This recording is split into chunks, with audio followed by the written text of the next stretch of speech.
Hi friends, welcome to குட்டி welding works. இன்றைக்கி என்ன ஒர்க் பார்க்க போகிறோன்னா, ஒரு 1000 லிட்ரு கெப்பாசிட்டி இருக்க வாட்டர் டேங்க்கு ஸ்டாண்ட் அடிக்க போகிறோம். ஸோ ஹைட் பார்த்திங்கன்னா 3 அடி ஹைட்டு. ஸோ எவ்வளோ மெட்டீரியல் தேவைப்படும், எந்த கேப்பில் போடலாம், என்ன மெட்டீரியல் யூஸ் பண்ணலான்னு பற்றி தான் பார்க்க போகிறோம்.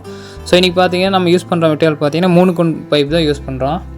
அது கேஜ் பார்த்திங்கன்னா 16 கேஜி தான் போட்டிருக்கோம். ஏன்னா 1000 லிட்டர் ஆகும்போது எப்போவுமே லோட் இருக்கும். ஸோ அதுக்காக 16 கேஜி போட்டிருக்கோம். 3 கொண்டு தான் டோட்டலாக யூஸ் பண்ணியிருக்கோம். 3 கொண்டு பைப் பார்த்திங்கன்னா ஒரு 3 லென்த்து கரெக்டாக ஃப்ரேமுக்கு நமக்கு தேவைப்படும்.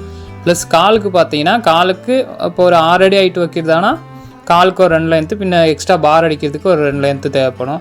ஸோ ஃப்ரேமுக்கு மட்டும் பார்த்திங்கன்னா ஒரு 3 லென்த்து கரெக்டானதாக இருக்கும். 3 லென்த்து வச்சு ஃப்ரேம் அடித்து இடையில நம்ம ஒரு பார் க்ரோஸும் கொடுத்துக்கலாம். ஸோ அது அந்த ஒர்க் தான் போயிட்டுருக்கு. இதோட டயா பார்த்திங்கன்னா டோட்டலாக இதுக்கு 4x4 ஸ்கொயரில் வரும். ஸோ 1000 லிட்டர் ஆகும்போது 4x4 ஸ்கொயர் அடிக்கும்போது எக்ஸ்ட்ரா கொஞ்சம் ஸ்பேஸ் இருக்கும். நம்ம ஹைட்லலாம் வைக்கிறதானா ஏறி நின்றுக்கவும் கழுவுறதுக்கு ஏதாச்சும் வேணும்னா அந்த மாதிரி யூஸ் பண்ணிக்கலாம்.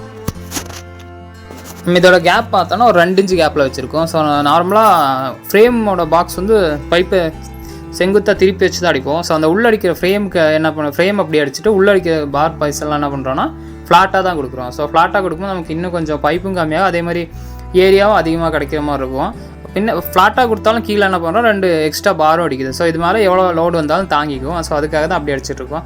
இப்படி ஃப்ளாட்டாக கொடுக்குறதுனால நமக்கு 3 லென்த்து பைப்பும் கரெக்டாக இருக்கும், அதே மாதிரி மேலே ஃப்ளாட்டும் நீட்டாக இருக்கும். கொஞ்சம் கால் வைக்கிறதானாலும் பிரச்சனை, அகலமாக வீதியாக இருக்கும். அதேமாதிரி டேங்குக்கும் நம்ம லோடெல்லாம் எல்லாம் ஒரே சைடில் வரும், ஒரே மாதிரி இருக்கும். ஸோ அதுக்காக தான் அந்த மாதிரி ஃப்ளாட்டாக வச்சுருக்கோம். ஸோ இதோட ஹைட் பார்த்திங்கன்னா 3 அடி ஹைட் தான். இதுக்கு ஜிஐ பைப் தான் யூஸ் பண்ணியிருக்கோம். ஒர்க் எப்படி இருக்குன்னு மறக்காமல் லைக் பண்ணுங்கள், ஷேர் பண்ணுங்கள், கமெண்ட் பண்ணுங்கள். நம்ம வீடியோ ஃபஸ்ட் டைம் பார்க்க தான் நம்ம யூடியூப் சேனலை சப்ஸ்கிரைப் பண்ணிக்கோங்க. தேங்க்யூ.